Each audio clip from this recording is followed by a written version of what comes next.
Good morning students. आज हम लोग क्लास 10 का जो मैग्नेट चैप्टर है, विद्युत धारा का चुंबकीय प्रभाव, उससे रिलेटेड आपको एमसीक्यू पूछे जाते हैं एग्जामिनेशन में।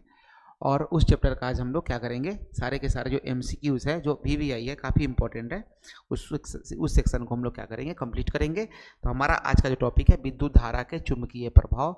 ग्लोबल स्टडीज प्लेटफॉर्म पे आपको टोटल जितना भी जो एमसीक्यू है, 2 अंक और 5 अंक का क्वेश्चन है, वो सब कराया जा रहा है। आप मज़े से क्या करिए, इस पर जुड़े रहिए और अपने तैयारी को बहुत ही बेहतर बनाइए, ठीक है। तो हम लोग इसमें क्या करेंगे, इसमें करीब 100 से भी अधिक एमसीक्यू है, तो उसका कलेक्शन कर किया हुआ जो मोस्ट वीवीआई है, जिससे आपका पूरा टॉपिक कवर हो जाएगा, उस चीज़ को हम लोग क्या करेंगे, उसको कवर करेंगे। तो आइए हम लोग एक एक करके और सारी चीज़ को देखते हैं। आप लोग हैं ग्लोबल स्टडीज़ प्लेटफॉर्म पे, हमारा यूट्यूब चैनल का नाम है global studies live. Global studies live, इसको क्या कर लीजिए, दोस्तों के बीच शेयर कर लीजिए, सब्सक्राइब कर लीजिए।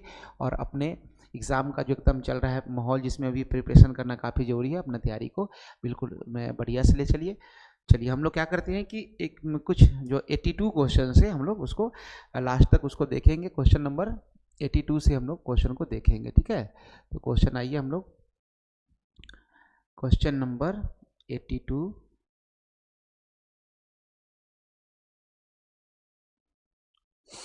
ये क्वेश्चन नंबर आ गया हमारा, क्वेश्चन नंबर 82, ठीक। तो आप है ग्लोबल स्टडीज़ प्लेटफॉर्म पे, और आपका यहाँ पर तैयारी क्या कराया जा रहा है, हर एक सब्जेक्ट का बहुत ही बेहतर तैयारी कराया जा रहा है।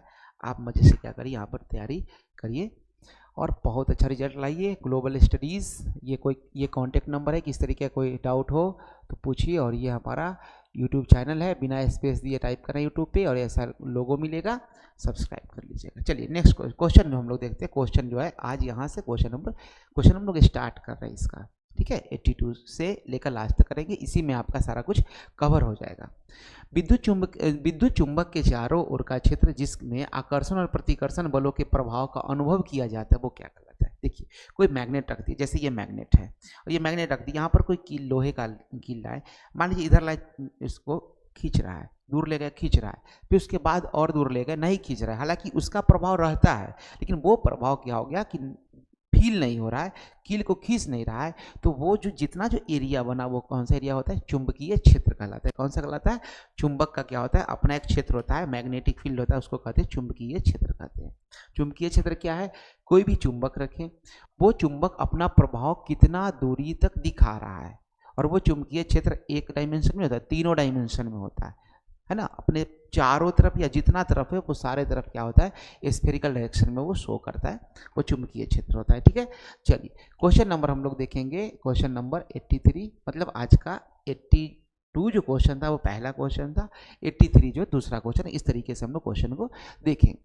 विद्युत और जो चुंबक है, मैग्नेट और इलेक्ट्रिक करंट के बीच में के जो संबंध सबसे पहले किस वैज्ञानिक ने प्रमाणित किया था, तो ये किए थे एसी अस्टर्ड ने किए थे, अरस्तु भी कहा जाता है। इन्होंने ही मैग्नेटिक फील्ड और मैग्नेट और जो इलेक्ट्रिसिटी है, चुंबक और विद्युत है, इनके बीच में रिलेशन को प्रतिपादित किया था, इन्होंने बताया था, ठीक है। चल, बेलन के आधार में लिपटे तार के अनेक वृत्ताकार फेरों की कुंडली को क्या कहते हैं। अब कहा गया कि एक बेलन है, बहुत बढ़िया बात है ना। ये हो गया आपका, क्या हो गया, एक बेलन है, ये बेलन है। और बेलन में क्या किया गया कि वायर को ना लपेटा गया, है ना। इस वायर को क्या किया गया, ऐसे लपेटा गया, बहुत सारे तार को क्या किया गया, लपेटा गया, ऐसे वायर को क्या किया गया, लपेटा गया। तो ये जो वायर लपेटा गया ना, इसका नाम है सोलेनोइड। क्या नाम दिया गया, सोलेनोइड। इसको परिनालिका कहते हैं, हिंदी में क्या कहते हैं, परिनालिका कहते हैं। क्या कहेंगे इसको हिंदी में, परिनालिका कहते हैं। क्या कहेंगे, परिनालिका कहेंगे, ठीक है, परिनालिका कहेंगे।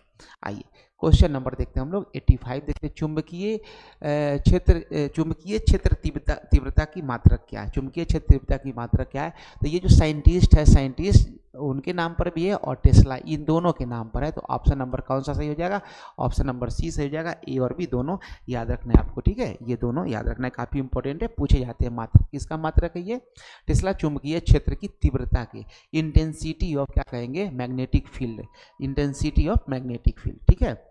विद्युत जनित्र जो है, विद्युत जनित्र करने का मतलब कि ये हो गया जनरेटर, हो गया क्या हो गया, जेनरेटर, जिससे बिजली प्राप्त करते जनरेटर, ठीक है, जनरेटर। ये जो है किस पर, विद्युतीय प्रभाव पर आधारित है। किस पर आधारित है, विद्युतीय प्रभाव पर आधारित। ठीक है, आइए हम लोग नेक्स्ट क्वेश्चन देखते हैं। क्वेश्चन नंबर क्या हो गया, 87 हो गया। क्वेश्चन नंबर क्या है, 87 है। 87 क्वेश्चन कह रहा है कि चुंबक के सजातीय ध्रुव, मतलब चुंबक के जो एक जैसा ध्रुव है उसके बीच क्या होता है। देखिए चुंबक में होता है एक नॉर्थ पोल होता है, दूसरा क्या होता है साउथ पोल होता है। इन दोनों के बीच में क्या होता है, इन दोनों के बीच में क्या होता है, इन दोनों के बीच में होता है, इसको ऐसे लिख लीजिए, ये नॉर्थ पोल है और ये साउथ पोल है। तो इन दोनों के बीच में क्या होता है, अट्रैक्शन होता है, आकर्षण होता है। अपोजिट पोल होगा तो क्या होगा, आकर्षण होगा। और जो अपोजिट पोल जैसे नॉर्थ पोल है और उसके बीच में दूसरा पोल भी कैसा है, दूसरे चुंबक का नॉर्थ पोल है, तो इन दोनों के बीच में क्या होता है, प्रतिकर्षण होता है। चाहे साउथ पोल हो और दूसरा भी कैसा पोल हो, साउथ पोल हो, तो इन दोनों के बीच में क्या होगा, प्रतिकर्षण होगा, प्रतिकर्षण होगा। ठीक है, तो ये हो गया कौन सा सेक्शन का, ये हो गया विजातीय हो गया। क्या हो गया, विजातीय हो गया। और इसको कहेंगे सजातीय होगा, एक जैसा ध्रुव कहेंगे, एक जैसा ध्रुव को कहेंगे सजातीय कहेंगे। ठीक है, तो चलिए हमको सजातीय पूछा गया, सजातीय मतलब एक जैसा होगा, तो क्या होगा बताइए, इसमें से आकर्षण होगा, नहीं, ये सजातीय होगा तो क्या होगा, प्रतिकर्षण होगा, प्रतिकर्षण, रिपल्सन होगा, इंग्लिश में क्या कहेंगे, रिपल्सन होगा। ठीक है, चुंबक के विजातीय ध्रुवों के बीच क्या होगा, आकर्षण होगा। चुंबक के विजातीय ध्रुव के बीच में क्या होगा, आकर्षण होगा। आंसर नंबर क्या हो जाएगा, ए हो जाएगा। आइए नेक्स्ट क्वेश्चन देखते हैं हम लोग। क्वेश्चन नंबर क्या हो गया, 88। Question number 88। अब कहा गया एक चुंबक है जिसको फ्री स्वतंत्रता पूर्वक उसको लटका दिया गया। एक चुंबक है, धागे में बांधे उसको लटका दिए, लटकाने के बाद बार बार ऐसा देखिए तो छोड़िएगा, तो कैसे लटकेगा, ये लटकेगा उत्तर और दक्षिण की दिशा में लटकता है। किधर, उत्तर और दक्षिण की दिशा में। और ये माना जाता है कि जो उत्तर वाला जो इसका जो उत्तर दिशा में जो इसका ध्रुव लटका हुआ है वो उत्तरी ध्रुव है और दक्षिण वाला क्या है, दक्षिणी ध्रुव है, ऐसा माना जाता है। तो ये चुंबक जो हमेशा किस दिशा में रहेगा, उत्तर दक्षिण दिशा में रहेगा। किस दिशा में रहेगा, उत्तर दक्षिण दिशा में रहेगा। ऑप्शन नंबर क्या हो गया, सी सही हो गया। ठीक है, अब एक और क्वेश्चन है, आपको देखिए 90 नंबर क्वेश्चन को थोड़ा अच्छे से देखना है। देखिए क्वेश्चन कैसे ट्विस्ट होता है। स्वतंत्रता पूर्वक चुंबक को लटकाने पर हमेशा उसका उत्तरी ध्रुव उत्तर दिशा में ही रहता है। बहुत बढ़िया बात। अतः पृथ्वी चुंबक का उत्तरी ध्रुव किस ओर है, पृथ्वी चुंबक का उत्तरी, देखिए अब बात समझिए, पृथ्वी के अंदर भी कहा जाता है कि एक बहुत बड़ा मैग्नेट है, जबकि आगे आप पढ़ेंगे तो आपको ऐसा कुछ मिलेगा नहीं, लेकिन अभी मान के चलिए क्लास 10 में। ठीक है, तो पृथ्वी के अंदर जो मैग्नेट है अगर उसका भी उत्तर हो और मैग्नेट भी उत्तर कैसे हो सकता है, तब तो दोनों सजातीय हो जाएगा, तो प्रतिकर्षण न होगा। तो आकर्षण के लिए क्या है, इसका मतलब पृथ्वी के अंदर जो है वो क्या है, दक्षिणी ध्रुव है, तब तो चुंबक का उत्तरी ध्रुव उस तरफ मुड़ा हुआ है अट्रैक्शन के चलते, खिंचाव के चलते। तो भौगोलिक जो दिशा है वो कैसा है, भौगोलिक दिशा दक्षिण दिशा होगा। कौन सा दिशा होगा, दक्षिण दिशा की तरफ चुंबक का क्या होगा, उत्तरी ध्रुव आ रहा होगा। ठीक है, ये हो गया हमारा आंसर सही से। आइए नेक्स्ट क्वेश्चन पढ़ते हैं हम लोग। क्वेश्चन नंबर क्या है, 91। क्वेश्चन नंबर 91 है, चुंबक के दो ध्रुवों के बीच की दूरी को क्या कहते हैं। एक है चुंबक की लंबाई, एक है चुंबक की सार्थक लंबाई, एक है चुंबक की आभासी परिधि। तो ये किसको कहेंगे, चुंबक की जो सार्थक लंबाई है वो चुंबक के दो ध्रुवों के बीच। देखिए चुंबक का जो होता है, ये जैसे मान लीजिए कि हम एक मैग्नेट बना रहे हैं, ये मैग्नेट बना लिए, तो जो ध्रुव होते हैं ना, ध्रुव जो होते हैं, जो ध्रुव होंगे, मान लीजिए ये नॉर्थ है और ये कौन सा पोल हम लिख दिए, इसको लिख दिए साउथ पोल। तो आपसे जो पूछा गया कि चुंबक की सार्थक लंबाई, ध्रुवों के बीच की लंबाई, मतलब यहाँ से यहाँ तक का पूछा गया, थोड़ा सा ही माइनर डिफरेंस होता है, यही क्या होता है, चुंबक की सार्थक लंबाई होता है। जबकि आपसे पूछा था कि मैग्नेटिक जो है, मैग्नेट का लंबाई कितना है, तो यहाँ से यहाँ तक होता है, ये लंबाई होता है ना। तो आपसे पूछा गया कि चुंबक की लंबाई अगर कहता तो ये होता, और ये चुंबक की सार्थक लंबाई। चुंबक का सार्थक लंबाई थोड़ा सा स्लाइटली कम होता है चुंबक की लंबाई से। ठीक है, बात समझ में आ गया।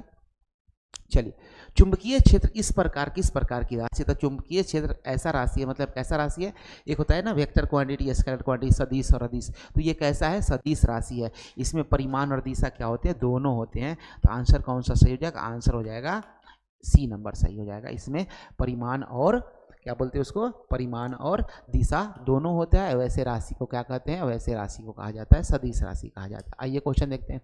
किसी चुंबकीय क्षेत्र की दिशा वह मानी जाती है जिसमें अनुदिश दिक सूचक का कौन सा ध्रुव उस क्षेत्र के अंदर गमन करता है। तो ये कौन सा अनुदेश दिक सूचक, मतलब कौन सा, मैग्नेटिक कंपास। क्या इसका नाम है, मैग्नेटिक कंपास। दिक सूचक जो यंत्र होता है उसका नीडल अगर उत्तर की तरफ घूम गया तो हम मानते हैं कि वो उत्तरी, जो कौन सा दिशा है, उत्तर दिशा है। ठीक है, तो कौन सा, उत्तरी ध्रुव को ज़्यादा प्रायोरिटी दिया जाता है। उत्तरी ध्रुव को क्या किया जाता है, ज़्यादा प्रायोरिटी दिया जाता है। ठीक है, आइए नेक्स्ट क्वेश्चन देखते हैं हम लोग। क्वेश्चन नंबर हमारा नेक्स्ट कौन सा है? 94 नंबर क्वेश्चन को देखेंगे। 94 क्वेश्चन कह रहा है कि चुंबक के भीतर चुंबकीय क्षेत्र रेखाओं की दिशा क्या होती है। बात आ गया चुंबक के भीतर, तो ये हो गया आपका, ये मान लेते हैं हम क्या है, ये हो गया ये नॉर्थ पोल और ये हो गया साउथ पोल। तो एक तो होता है ना कि चुंबक के बाहर की अगर बात किया जाए, चुंबक के बाहर की बात किया जाए तो नॉर्थ से निकलता है और साउथ में एंट्री करता है। और कैसे एंट्री करता है? तो परपेंडिकुलर 90 डिग्री से निकलता है और 90 डिग्री से एंट्री करता है। वैसे ही अगर चुंबक के अंदर की बात किया जाए तो क्या होता है? साउथ से नॉर्थ की, मतलब दक्षिण से उत्तर की ओर। तो क्या लिखेंगे? दक्षिणी ध्रुव से उत्तरी ध्रुव की ओर। ऑप्शन नंबर क्या सही होगा? ऑप्शन नंबर बी सही होगा। ऑप्शन नंबर बी सही लगाना है, ठीक लगाना, ऑप्शन नंबर बी सही लगाना है। चुंबकीय क्षेत्र रेखाएं चुंबक के बाहर की दिशा में, तो देखिए बाहर की दिशा में उत्तर से दक्षिण, तो उत्तरी ध्रुव से दक्षिण की ओर। इसका आंसर क्या हो जाएगा? ए आंसर सही हो जाएगा, ए आंसर सही हो जाएगा। इस क्वेश्चन को क्या करना है? ध्यान रखना है, ठीक है, ये ध्यान रखना है, क्वेश्चन को ध्यान रखना है। और ये ऐसे 90 डिग्री से क्या होता है? इन करता है, ये इंटरसेक्ट नहीं करता, हमसे ऐसे मिस्टेक बन रहा है, चलिए, है ना, ऐसे 90 डिग्री से ही करता है। आइए नेक्स्ट क्वेश्चन हम लोग देखेंगे। नेक्स्ट क्वेश्चन हमारे बीच में 96 क्वेश्चन नंबर 96 क्या कर रहा है? चुंबकीय बल रेखाएं खींची जा सकती है। तो देखिए चुंबकीय बल रेखाएं खींचने के लिए क्या क्या क्या किया जाता है? कहा जाता है कि कार्डबोर्ड ले लीजिए, कार्डबोर्ड लेकर के क्या करिए, उस पर कुछ जो है ना लोहे के जो कण है, बुरादे हैं, ऐसे बहुत सारा स्प्रिंकल कर दीजिए। स्प्रिंकल करने के बाद क्या करिए, एक ले लीजिए दिक सूचक यंत्र ले लीजिए, उस पर जैसी मैग्नेट रख के उसको ऐसे ऐसे नॉक करेंगे तो एक पैटर्न जैसा दिखेगा। क्या दिखेगा? पैटर्न बना हुआ दिखेगा। क्या दिखेगा? पैटर्न बना हुआ दिखता है, पैटर्न बना हुआ दिखता है। तो इसमें दो चीज़ चाहिए, लोहे का बुरादा भी चाहिए और दिक सूचक यंत्र भी चाहिए, दोनों चाहिए। तो देखिए इसमें कौन? ए और बी दोनों का जोड़ी पड़ जाएगा, ठीक है, ए और बी दोनों का जोड़ी पड़ेगा। चलिए उसके बाद 97 नंबर क्वेश्चन हमारा क्या कर रहा है? 97 नंबर क्वेश्चन, आइए देखते हैं इसको अच्छे से मन लगाकर पढ़ना है। जहां पर चुंबकीय क्षेत्र रेखाएं काफ़ी घनी होती है, काफ़ी घनी, जैसे मैग्नेट है, देखिए ये मैग्नेट है। अब ये इसका नॉर्थ पोल है और दूसरा पोल कौन सा पोल है? साउथ पोल है, साउथ पोल है। अब यहाँ से क्या किया गया? यहाँ से देखिए, यहाँ से मैग्नेटिक लाइंस ऐसे गया, ये जा रहा है, ये जा रहा है, ये दूरी जैसे होगा दूरी बनता जाएगा। ये नज़दीक है तो क्या होगा?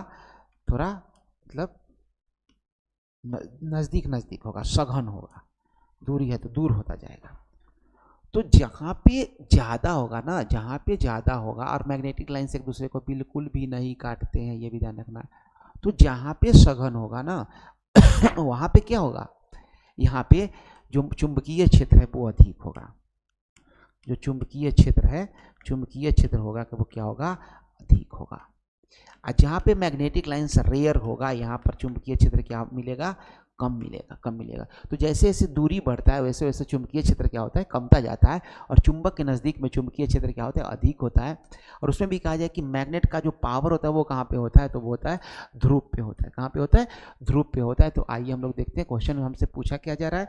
हमसे क्वेश्चन पूछा जा रहा है कि जहाँ पर चुंबकीय क्षेत्र रेखाएं काफ़ी घनी होती है, धनी नहीं है, ये क्या है? घनी है। कैसा है? लिखेंगे घनी होती है, वो चुंबकीय क्षेत्र कैसा? अधिक प्रबल होगा, अधिक प्रबल होगा, अधिक प्रबल होगा, है ना, अधिक प्रबल होगा। स्ट्रॉन्ग मैग्नेटिक फील्ड वहाँ पे बनेगा। कैसा बनेगा? स्ट्रॉन्ग मैग्नेटिक फील्ड बनेगा, ठीक है। चलिए, दो चुंबकीय क्षेत्र एक दूसरे रेखा को प्रतिच्छेदित करती है। बिल्कुल गलत बात, बिल्कुल नहीं इंटरसेक्ट, प्रतिच्छेदित नहीं करती है, प्रतिच्छेदित नहीं करती है, प्रतिच्छेदित नहीं करती है। कोई भी चुंबकीय जो रेखा है वो एक दूसरे को प्रतिच्छेदित नहीं करती है। जैसे ही प्रतिच्छेदित कर देगी तो जो चुंबक जो डायरेक्शन बताता है वहाँ पर दूसरा डायरेक्शन जनरेट हो जाएगा, जो कि चुंबक के नेचर के लिए सुटेबल नहीं है, ठीक है, इसलिए एक ही रेखा को वो देती है। चलिए आइए क्वेश्चन नंबर देखते हैं हम लोग, 99 क्वेश्चन नंबर देखते हैं। क्वेश्चन क्या कहा गया है? क्वेश्चन कहा गया है अगर दो क्षैतिज रेखाएं एक दूसरे को प्रतिच्छेदित करें तो प्रतिच्छेदन बिंदु दिक सूचक की जो क्या करेगी? दिक सूचक क्या करेगी? तो ये दिक सूचक पर क्या करेगी? ये दो बिंदु पर है तो दोनों जगह को इंडिकेट करेगी। वो दोनों जगह को, जो दिक सूचक है मैग्नेटिक कंपास है, वो दोनों जगह को बताना वो शुरू कर देगा, ठीक है, दोनों जगह को बताना शुरू कर देगा। आइए क्वेश्चन नंबर देखते हैं 100, 100 number question, 100 number question, most VVI question है ये आपके बोर्ड एग्जामिनेशन के लिए। मानव के दो महत्वपूर्ण भाग है, हमारे शरीर में दो महत्वपूर्ण भाग है जहाँ पे क्या होता है, जहाँ पे मैग्नेटिक फील्ड उत्पन्न होता है, चुंबकीय क्षेत्र उत्पन्न होता है, वो कौन कौन सा है? तो वो एक हमारा हार्ट है, दूसरा क्या है? ब्रेन है। हार्ट है और दिल और दिमाग, क्या है? दिल और दिमाग। हार्ट और क्या हो गया? मस्तिष्क हो गया। हार्ट और मस्तिष्क हो गया, याद रखना है। हार्ट और मस्तिष्क में क्या होता है? चुंबकीय क्षेत्र क्या होता है? उत्पन्न होता है, चुंबकीय क्षेत्र उत्पन्न होता है। ठीक है, नेक्स्ट क्वेश्चन है, क्वेश्चन नेक्स्ट देखिए। मानव शरीर में उत्पन्न चुंबकीय क्षेत्र पृथ्वी की चुंबकीय क्षेत्र के कितना गुना भाग होता है? तो देखिए कहा 1 अरबवे भाग के बराबर होता है। कितना भाग के बराबर होता है? 1 अरबवे भाग। मतलब मानव शरीर में जो चुंबक है वो पृथ्वी का जो चुंबक है 1 अरबवे भाग, मतलब 1/1 अरब। 1 अरब देखिए इकाई, दहाई, सैकड़ा, हजार, 10,000, लाख, 10 लाख, करोड़, 10 करोड़, अरब। कितना जीरो हो गया? 3, 3 6 और 3 9, मीन्स 1/10 के पावर 9, जिसको लिखेंगे 10 के पावर -9। 10 के पावर -9 मतलब क्या हो गया? बताइए क्या हो गया, ये बताइए। एक होता है माइक्रोन, अब माइक्रोन से भी बैक हो गया, नैनो कहेंगे। सो क्या कहेंगे? नैनो, नैनो पार्ट हो गया, नैनो भाग, नैनो भाग। ठीक है, घरेलू वायरिंग में 3 तार होते हैं, बहुत बढ़िया। इन तारों में उदासीन तार, मतलब उदासीन मीन्स क्या कहते हैं? न्यूट्रल। कौन सा तार? न्यूट्रल। न्यूट्रल 3 ठो तार होता है। देखिए 3 तार होता है। एक ठो होता है रेड कलर का, कैसा होता है? रेड। रेड मीन्स क्या हो गया? लाल हो गया। रेड मीन्स हो गया लाल। ठीक है, चलिए इसको लिखते हैं। रेड मीन्स क्या हो गया? लाल हो गया। यूज करते हैं। दूसरा तार जो हम लोग यूज करते हैं, दूसरा तार जो हम लोग यूज करते हैं वो कैसा यूज करते हैं? ये दूसरा तार यूज करते हैं वो कैसे? काला। कैसा? ब्लैक तार रहता है, ब्लैक। ब्लैक ब्लैक कैसा तार रहेगा? काला तार को हम लोग घरेलू परिपथ में यूज करते हैं। और एक यूज करते हैं, कौन सा यूज करते हैं हम लोग? ग्रीन यूज करते हैं। कौन सा यूज करते हैं? ग्रीन यूज करते हैं, है ना। एक कैसा तार यूज करते हैं? ग्रीन। ग्रीन तार यूज करते हैं। ग्रीन मीन्स क्या हो गया? ये हरा हो गया। तो ये जो ब्लैक वाला जो होता है ना, उदासीन तार को कौन सा इंडिकेट करता है? ब्लैक वाला। तो आंसर क्या हो जाएगा? C number answer. कैसा आंसर हो जाएगा?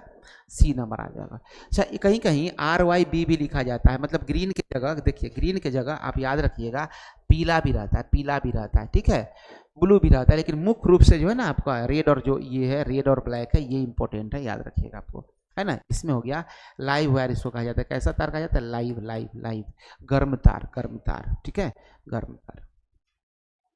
आइए क्वेश्चन नंबर हो गया आपका, कौन सा बनाए थे हम लोग? घरेलू वायरिंग में हो गया ये। चलिए क्वेश्चन नंबर हो गया वो 103। क्वेश्चन नंबर देखिए 103 क्या करा है? विद्युत स्टोव। कौन सा क्वेश्चन? विद्युत स्टोव, है ना। विद्युत स्टोव, गीजर तथा क्या निमंजन तापक आदि साधित्रों में, मतलब जो इंस्ट्रूमेंट है में कितने एम्पियर का फ्यूज लगाया जाता है? इसमें कितने एम्पियर का फ्यूज लगाते हैं? इसमें 20 एम्पियर का फ्यूज लगाते हैं। कितने एम्पियर का फ्यूज लगाते हैं हम लोग? 20 एम्पियर का, क्योंकि ना हीटिंग इफेक्ट इसमें ज़्यादा होता है, लोड ज़्यादा रहता है, तो उसमें ज़्यादा फ्यूज नहीं लगाएंगे तो बार बार वो फ्यूज क्या होगा? ब्रेक होगा, फ्यूज का तार कटेगा और हमारा जो डिवाइस है वो चलने में दिक्कत होगा, है ना। इसमें 20 एम्पियर का स्विच लगाते हैं। अब प्रत्यावर्ती धारा, प्रत्यावर्ती धारा का कहने का मतलब अल्टरनेटिंग करंट, क्या कहेंगे? अल्टरनेटिंग करंट कहेंगे, अल्टरनेटिंग करंट। और इसी को शॉर्ट फॉर्म में कहते हैं हम लोग, क्या कहते हैं? AC कहते हैं। और जो भारत में AC आता है वो कितना होता है? 50 हर्ट्ज का होता है, 50 हर्ट्ज का होता है। इसका जो साइन वेव होता है वो कैसे लिखेंगे? साइन वेव को आपको लिखना है कैसे? ऐसे लिखना है, साइनसॉइडल वेव ऐसे चलते रहता है ना, ऐसे चलते रहता है, ठीक है। ये साइन वेव होता है इसका, 50 ठो प्लस होता है, 50 ठो माइनस होता है, ठीक। तो प्रत्यावर्ती धारा की आवृत्ति कितना होता है? कितना आवृत्ति है? 50 हर्ट्ज होता है। 50 हर्ट्ज मतलब एक सेकेंड में कितना साइकिल कंप्लीट करता है? एक सेकेंड में ये हुआ साइकिल इतना तक, एक सेकेंड में ऐसा 50 बार, 50 बार, मतलब कहिए 50 प्लस 50 माइनस, या पूरा साइकिल कहिए तो 50 बार कंप्लीट करता है, ठीक है। चलिए क्वेश्चन ये हमारा था, और हम लोग क्या करिए, ग्लोबल स्टडीज प्लेटफॉर्म के बारे में थोड़ा सा देख लीजिए आप लोग, जो आप लोग के लिए पूरे एकदम अच्छे से ये जो हमारा टीम है ग्लोबल स्टडीज़ का, वो हम लोग लगे हुए हैं आपके प्रिपरेशन के लिए। तो आप बिल्कुल भी क्या करिए, घबराने का ज़रूरत नहीं है। आप हमारे चैनल से अच्छी तरीके से जुड़ जाइए और जुड़ने के बाद प्रिपरेशन शुरू कर दीजिए। ग्लोबल स्टडीज़ नाम है हम लोग एकेडमी टू जॉब, मतलब आपको आगे भी हम आपको कोऑपरेट करते रहेंगे। और हमारा ये कॉन्टेक्ट नंबर है। आपको बोर्ड एग्जाम जो 10th और जो क्लास 10th अभी जो मैट्रिक एग्जाम है और जो 12th में जो लोग आर्ट्स लिए हुए हैं उनके लिए बैक टू बैक हम लोग सारा BVI क्वेश्चन ला रहे हैं, ताकि क्या करना है आपको, जो एग्ज़ाम आपको 2026 में देना है, आपको ज़्यादा परेशानी करने का जरूरत नहीं है। आपको केवल पढ़ाई करना है। जितना भी चीज़ पढ़ना है, कैसे पढ़ना है, क्या पढ़ना है, वो बैक टू बैक हम लोग देते चलेंगे आपको। और सॉरी, और आपको वास्तव में क्या होगा, बहुत ही शानदार रिजल्ट आपका आएगा। बिल्कुल निश्चिंत रहिए, ठीक है। आप हमारे YouTube चैनल पे जाएंगे और आपको बहुत सारा प्लेलिस्ट में भी और प्लेलिस्ट के बाहर भी आपको, इसमें आपको टाइप करना है YouTube पे ग्लोबल स्टडीज़ लाइव, जिस तरीके से टाइप किया वैसे ही टाइप करिएगा। आपको दूसरा कोई चैनल का ऑप्शन आएगा, उसको नहीं सर्च करना है, आप अपना टाइप करके सर्च करेंगे, आपको ऐसा लोगो दिखेगा और ये लोगो दिखेगा, उसको सब्सक्राइब कर लीजिएगा, है ना। सब्सक्राइब करिएगा और उसके बाद अपना पढ़ाई को क्या करिए, बिल्कुल शुरू कर दीजिए। अगर आप 1-2 महीने मेहनत कर लेते हैं ना, तो आपका रिजल्ट बहुत ही शानदार हो जाएगा। अंतिम का जो पढ़ाई होता है बहुत ही इंपॉर्टेंट होता है। चलिए हम लोग मिलते हैं नेक्स्ट टॉपिक के साथ नेक्स्ट वीडियो में, नेक्स्ट डे। तब तक अपना पढ़ाई आप कंटिन्यू रखिए। Thank you so much class.